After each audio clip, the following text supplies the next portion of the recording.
안녕하세요. 아침의 광장 손지민입니다. 여야가 올해 정기국회를 9월 1일에 시작하기로 했습니다. 대정부 질문을 시작으로 교섭단체 연설, 본회의와 국정감사까지 세부 일정 날짜를 정했는데요. 정작 눈앞에 놓인 8월 임시국회 종료 시점은 합의하지 못했습니다. 서로 다른 계산을 하고 있는 여야의 생각과 후쿠시마 오염수 방류 대책 등 시급한 현안 처리는 어떻게 대응할지 오늘 TK광장의 결투에서 짚어봅니다.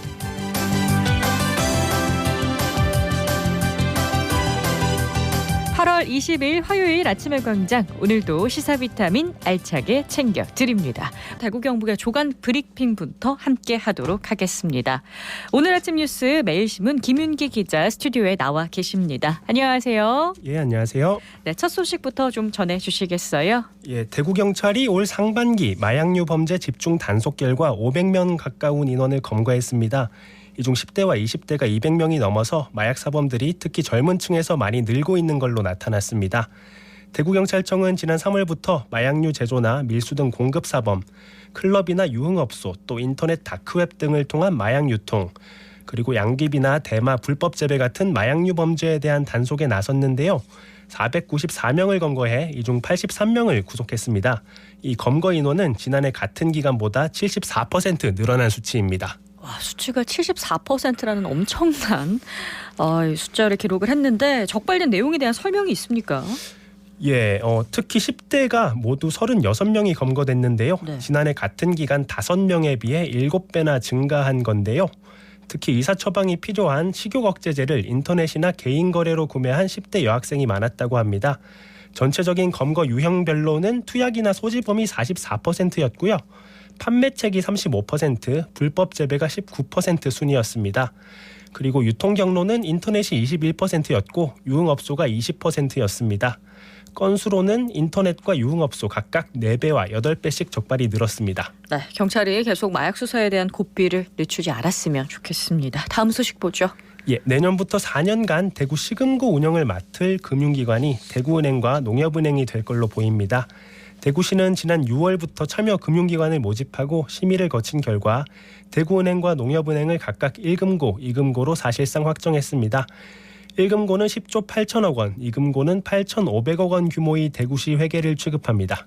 네, 시 금고도 경쟁이 있어야 좀 조건이 유리해지지 않을까라는 생각이 드는데요. 예, 일부 지자체에는 시중은행이 의욕적으로 경쟁에 뛰어드는 경우도 있는데요. 네. 대구의 경우 지난 6월에 공고를 냈을 때 대구은행과 농협은행만 각각 1금고, 2금고로 지원해서 재공고를 내기도 했습니다. 지방자치단체 금고가 그렇다고 지방은행 전유물이고 시중은행이 절대적으로 불리한 건 아닌데요. 네. 다만 점포수와 지역사회 공헌도 같은 측면에서 대구은행이 우세하다 보니 공격적인 시도가 많지 않았다는 분석이 나옵니다. 또 행안부가 2019년 관련 기준을 개정하면서 협력사업비 배점을 낮췄는데요. 시중은행이 자금력을 앞세워 금고 유치 경쟁에 뛰어드는 게 쉽지 않게 됐습니다. 또 한편으론 수익성 측면에서도 매력이 떨어져서 시중은행들이 출혈 경쟁에 나설 유인이 떨어진다는 분석도 있는데요. 재작년 기준 전국 지자체 공공예금 이자 수입 비율은 0.73%가 평균으로 나타났습니다. 지자체 금고를 맡으면서 들어온 돈은 유동성이 크고 장기 운용하기가 힘들어서 수익을 내기 쉽지 않다는 설명입니다. 네, 다음 소식 보겠습니다. 예, 대구시 기초자치단체 부단체장, 그러니까 부구청장이나 부군수 대부분이 출퇴근용 의전 차량을 이용하고 있어서 행정안전부의 공용차량 운영 매뉴얼을 어기고 있다는 논란이 일고 있습니다. 문제가 불거진 곳은 중구와 군위군을 제외한 7개 구군인데요. 지난해 7월부터 현재까지 부단체장 전용 차량이 새벽같이 구청을 출발해 저녁 8시 이후에야 구청으로 돌아온 걸로 나타났습니다. 이렇게 업무 시간이 아닌 출퇴근길에 전용 차량을 배정하는 건 과거부터 논란이 되어 왔는데요. 행정안전부는 각급 행정기관 차량은 정당한 사유 없이 개인적인 용도로 쓰지 못하도록 하고 있으며 이 개인적 용도에는 업무용 차량으로 출퇴근하는 행위도 포함하고 있습니다. 예외가 있기는 한데 업무 현장에서 퇴근하거나 통상적인 근무 시간 전후에 업무에 참여할 때만 출퇴근에 활용할 수 있는 정도입니다. 네, 매뉴얼을 어기고 있으니 문제가 될 것 같은데요. 예, 각 구군마다 화재나 순찰 등 안전을 총괄하는 직위인 부구청장에게 신속한 업무 지원을 위해 차량을 제공하고 있다고 해명했습니다. 또 부단체장이 전용 차량을 배정받는 대신 공무원 직급 보조비 50만 원에서 20만 원을 감액해 지급하는 방식으로 사실상 사용료를 받고 있다는 설명도 덧붙였습니다. 네, 이 출퇴근 시간대 차량 지원은 업무랑 직접적인 연관은 없는 것 같고 사용료를 사실상 내고 있으니 괜찮은 게 아니냐는 인식도 이해가 잘 되지 않습니다. 예, 공무원 노조는 출퇴근 의전은 직급 보조비와 무관하게 과도한 의전이라고 비판하고 있습니다. 부구청장 부군수와 마찬가지로 3에서 4급인 시청 소속 국과장은 전용 차량을 이용하거나 출퇴근 의전을 받지 않습니다. 2018년 부산에서는 부단체장들이 전용 차량 의전이 과도하다는 지적이 잇따르면서 출퇴근 의전을 폐지했는데 대구에서는 5년이 지난 지금까지 고쳐지지 않고 있는 겁니다. 네, 시정이 이루어지는지 지켜보겠습니다. 마지막 소식 보죠. 예, 군위군 대구시 편입으로 청송과 의성군이 새롭게 대구시를 구심점으로 한 대구 대도시권에 포함됩니다. 국토교통부는 대도시권 광역교통관리에 관한 특별법 시행령 일부 개정안을 입법 예고하고 다음 달 12일까지 관련 의견을 접수 중이라고 밝혔습니다. 이 법률은 효율적인 광역교통 관리를 위해 국토부 장관이 20년 단위로 대도시권 광역교통 계획을 수립하고 5년 단위의 시행 계획을 만들도록 하고 있는데요. 향후 시행령이 확정되면 장기적으로 청송이나 의성과 대구를 연계하는 도로나 철도, 버스 등 각종 광역교통 인프라 개선이 기대됩니다. 네, 오늘 소식 여기까지 듣겠습니다. 김윤기 기자 오늘 나와주셔서 고맙습니다. 예, 감사합니다. 저는 현재 달서구에 있는 테마파크에서 행사 기획하고 있는 나예진입니다. 제가 대학생 때 유럽에 있는 테마파크에 간 적이 있는데요. 어릴 때부터 좋아하던 만화 캐릭터 탈을 쓴 직원이랑 사진도 찍고 만화 속 그대로 연출해둔 놀이기구를 타면서 그때 정말 행복했는데요. 이걸 다른 사람들한테도 전달하고 싶다라는 생각을 하게 돼서 이 일을 시작하게 됐습니다. 계절이나 때에 따라 새로운 행사를 기획해야 해서 매일 고민을 많이 하게 되는데요. 또 제가 일하는 곳이 어린아이들만 오는 게 아니고 어른들도 다 같이 즐기는 공간이다 보니까 좀 더 신경 써야 될 부분이 많은 것 같아요. 그래도 이제 저희가 준비한 행사에 오셔서 즐겁게 즐기는 모습 보면서 힘들었던 것도 잊히면서 기분이 같이 좋아지더라고요. 추억 속 캐릭터를 주제로 행사를 기획했던 적이 있는데요. 제가 기획한 줄 모르고 친구들이 사진을 올리면서 추억 여행했다, 다들 여기 가봐라 하고 올렸던 게 좀 기억에 많이 남습니다. 나중에는 제가 좋아하는 만화랑 협업하는 행사를 기획해보고 싶고 또 누구나 뭐 어린이든 어른이든 할머니 할아버지 분들까지도 같이 즐길 수 있는 그런 행사를 진행해보고 싶습니다.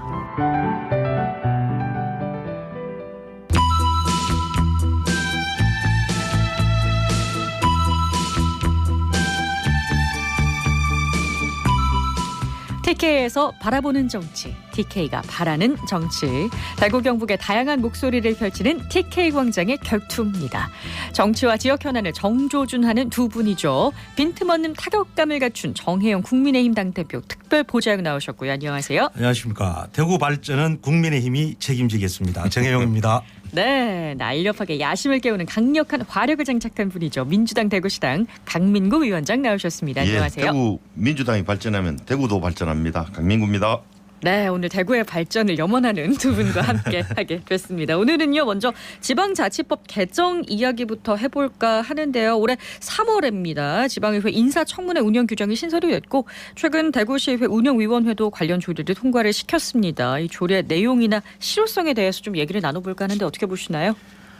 예, 이게 사실 제가 이제 2010년도부터 제가 대구 시의원 할 때부터 네.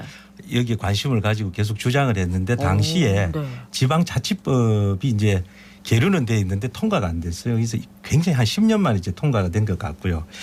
그 덕분에 지난 7월 31일이죠. 대구시의회에서도 인사청문회 조례안이 정식으로 통과가 돼가지고 네. 9월 22일부터 이제 대구 지역 산하공기업 11개가 이제 기관장 선임 시에 대구시의회 인사청문회를 하도록 되어 있습니다.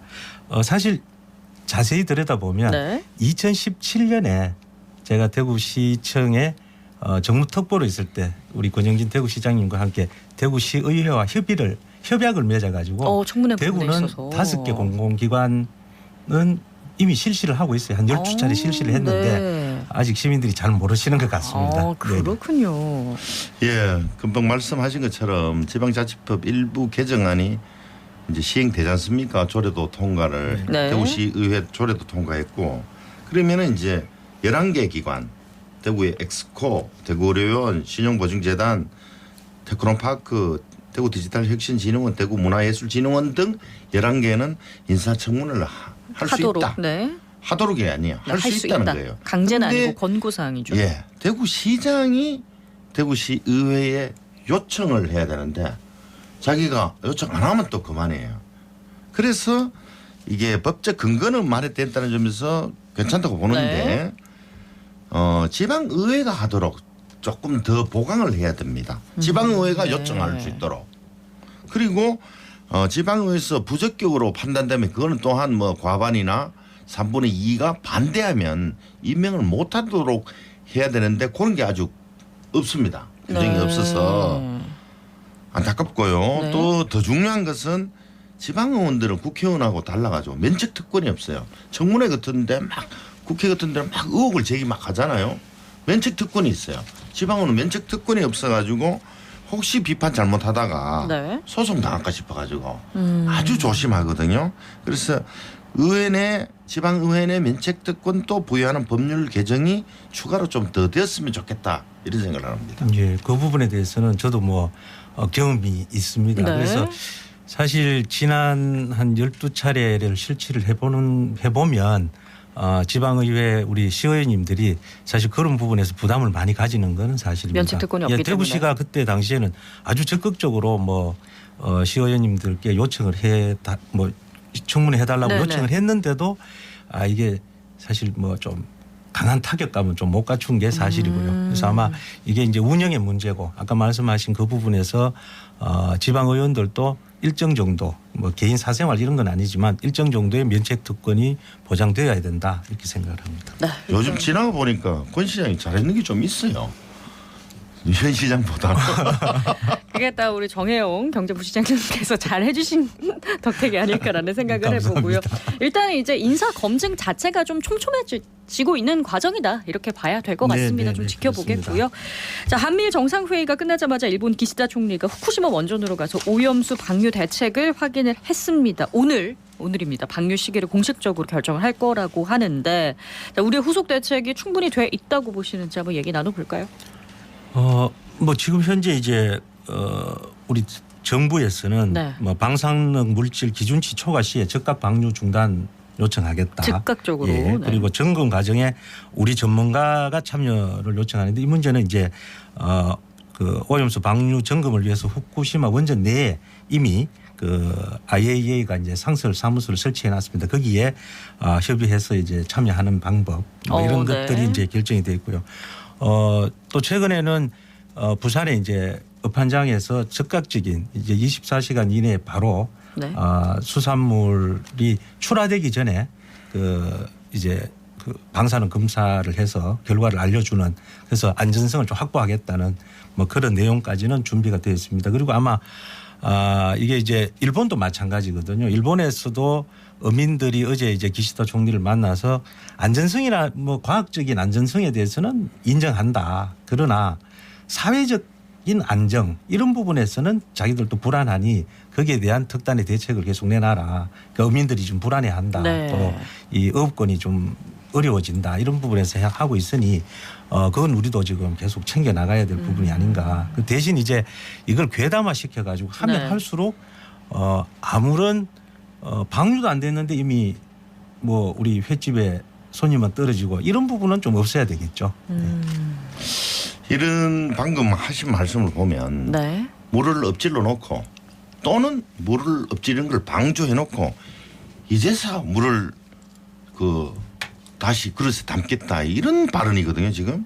지금 예전에 그 국민의힘 주요 인물들의 발언을 한번 살펴보면 주호영 예전 국힘 대표 권한대행을 했어요. 그때 일본 따위가 오염수 방출을 합리화하고 정당화할 수 있는 어떤 빌미도 우리가 제공해서는 안 된다 이렇게 얘기하셨고 원희룡 제주지사도 한 방울의 후쿠시마 오염수도 용납할 수 없다. 제주도가 앞장서서 소송을 제기하겠다. 이랬고 또 김기현 대표도 알프스라고 하는 다핵종 제거 설비로 여과했다고 하지만 여전히 삼중수소 트리튬이 남아있고 이것은 각종 암을 유발한다고 알려져 있다. 이렇게 말씀해 줘놓고 이분들한테 묻고 싶어요. 우리 부시장님한테. 지금은 괜찮아졌습니까 이게? 왜냐하면 그때 당시에는 문재인 정권에서 또 문재인 안전하다고 정권 하셨거든요. 안전하다고. 그래서 한 번 더 짚어보자고 그런 우리 야당 쪽에서는 이야기를 했고 지금 그 과학적 검증을 해보니까 이게 어느 정도는 확실하게 IAEA가 보고서를 냈지 않습니까? 그래서 그 이전에 준비할 시간이 한 10년 있었어요. 근데 이제 문재인 정권에서는 그렇게 계속 안전하다고 이야기를 하시니 아무런 액션을 취하지 않으시니 아마 야당 입장에서 그런 뭐 중진 의원들이 말씀을 하신 것 같습니다. 성당 다니셔야 제 탓이요, 제 탓이요. 이 말이 옵니다. 왜 아직까지도 남 탓만 하시는지 모르겠고 국힘에서는 계속 무슨 사법 리스크 듣기 위해서 후쿠시마 처리 오염수로 덮는다는 궤변이고 뭐 우리 괴담 방금도 우리 부시장 괴담으로 몰고 있다 이러잖아요. 왜 이러는지 모르겠어요.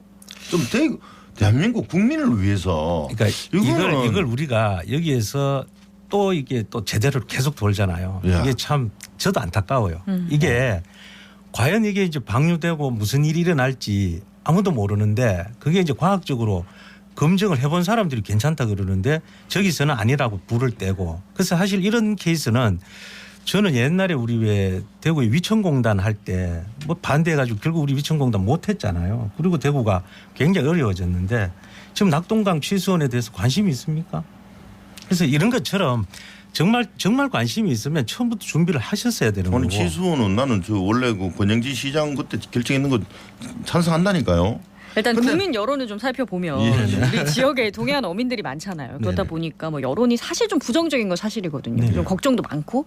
근데 정부가 지금까지 뭐 반대나 우려 의사를 표명하지 않았기 때문에 국내 정책에 어떤 영향을 끼칠지에 대해서 감론을박이 많습니다. 이것도 좀 살펴볼까요? 후쿠시마 국내 오염수 정치적으로. 때문에 네. 그런 게 아니고 여름철은 사실 횟집 매출이 좀 떨어집니다.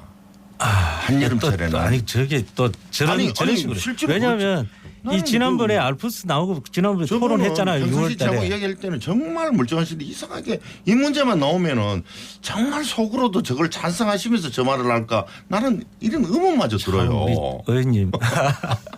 아니 이게 괴담화되는 순간에 정말 많은 피해자들이 생겨요. 그래서 이건 좀 신중하게 봤으면 좋겠다. 정략적인 그런 어떻게 접근이 이 아니고. 괴담입니까? 국민 안전과 건강을 위해서 일본이 건강 염려증이라고 저는. 처리 오염수를 방류한다 하니까 이거를 막자고 하는 거죠. 지금 이거 현실적으로 어떻게- 막을 수 있다고 생각하세요? 아니 정말로? 어떻게 그 가만히 있어요. 어제도 한미일 회담 가서 아무 말도 안 하대요. 대통령께서는 일본 대통령 저 총리 그 동조하시는 것 같고 안타깝습니다. 그러니까 일본 정부가 원하는 대로 좀 들어주는 게 아니냐 이런 예. 그런 의견은 저도 듣고 있습니다. 네. 그런데 이제 그런 의견에 대해서는 지금 사실 한미일 공조 관계에서 지금 거기 가서 그 문제를 뭐 의사 내용이 아닌데 그걸 끄집어낼 수 있었을까? 저는 좀 의사 내용 아니면은 국민의 안전과 건강이 위협되는데 지금- 그거 안 꺼냅니까 회의 북한 주제로? 핵위협을 가지고 이야기하는데 그것까지 바로 네, 이어서 8월 임시국회 얘기도 좀 해보죠. 검찰이 민주당 이재명 대표에게 구속영장을 청구한다면 그 임시국회 지금 8월 종료 네네. 시점이 중요한데 여야가 다른 생각을 하고 있다고요? 뭐 네. 불체포 특권 민주당이 이제 포기를 하시겠다고 뭐 혁신이 뭐 혁신을 거의 첫 번째였죠. 첫 번째고 마지막으로만 하신 것 같아요. 뭐 혁신이. 근데 그 혁신안을 뭐 그대로 다 액면 그대로 국민들이 봤을 때 액면 그대로 수용하면 이게 왜 논란이 될까? 뭐 체포동의안 네. 그냥 뭐 잘 수용하겠다. 그러면은 그냥 출두하시면 되는 거고 그냥 포기하면 된다. 포기하면 되는데 어. 지금 이제 사실은 회기 내에 이게 이제 체포영장이 발부돼 가지고 이제 구속영장이 발부돼 가지고 국회의원을 이제 회기 중에는 이제 구인을 못 하니까 이제 체포동의안을 좀 내겠습니다라고 네. 했을 때 지난번 사례처럼 아슬아슬했잖아요. 이재명 네. 대표가. 그래서 네. 이번에 만약에 이제 이 부분에서 민주당의 어떤 내분 네. 또 뭐 내홍들이 뭐 극대화되지 않을까 뭐 이런 우려를 하는 거 아닌가. 저는 사실 이게 국민의힘을 탓하기보다는 내부가 무서워서 이렇게 끌고 나오지 않나. 뭐 저는 그렇게 생각합니다.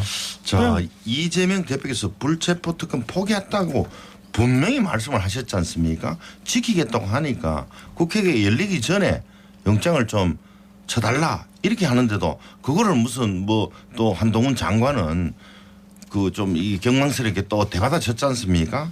자, 한번 보세요. 수십 명의 검사가 수백 번 압수수색하고 지난 대선 때부터 지금 2년간 수사를 했는데 이 구체적으로 뭐 나온 거 있습니까? 아무것도 안 나왔잖아요. 대장동 그렇게 떠들더만 갑자기 쑥 들어가고 이제는 뜬금없이 백현동이라고 떡 나왔어요. 그래서 저는 구체적인 혐의를 못 밝히고 있다 이래 생각을 하는데요. 왜 이 검찰이 몇몇 정치 검사가 일 열심히 하고 있는 대한민국 전체 검찰을 욕보이는지 모르겠다 이런 생각마저 들고요. 저는 분명히 이런 말씀을 드리는데 우리 김영삼 대통령이 국힘으로 갔지만 당모가지를 비틀어도 새벽은 온다 이런 말을 했거든요. 새벽은 언젠가는 옵니다. 언제까지 수사질란지 모르겠어요. 검찰을 가지고 저 정치인 수사한 거는 뭐 사실 5년 전으로 거슬러 올라가 보면 예.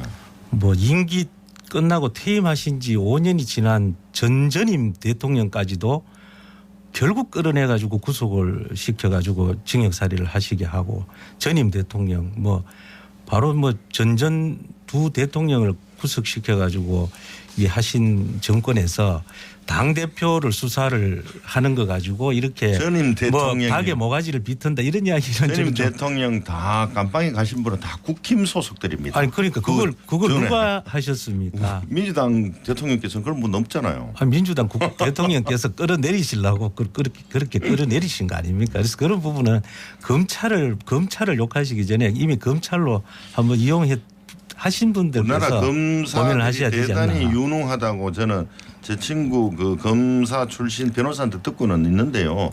이분들이 벌써 수십 명 그렇게 제가 아까도 말씀드렸대 이렇게 했는데도 뭐 구체적인 게 나온 게 없다니까요 지금.